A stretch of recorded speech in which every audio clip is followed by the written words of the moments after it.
ធ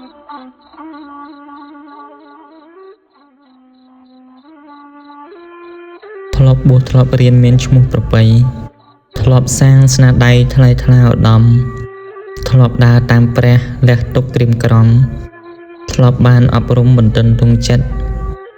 ទោះបីខ្លួនសឹកត្រូវនឹកកុំភ្លេចចងចាំជានិច្ចពាក្យពេចន៍ក្រមក្រឹតព្រះធម៌ទេសនាចាជាប់ក្នុងចិត្តសូមអ្នកអន្តិតគិតទៅវិញឆ្ងាយកុំសឹកមកវិញគេជ្រិញគេស្អប់ប្រព្រឹត្តមិនគប់ជាប់ចិត្តអបាយ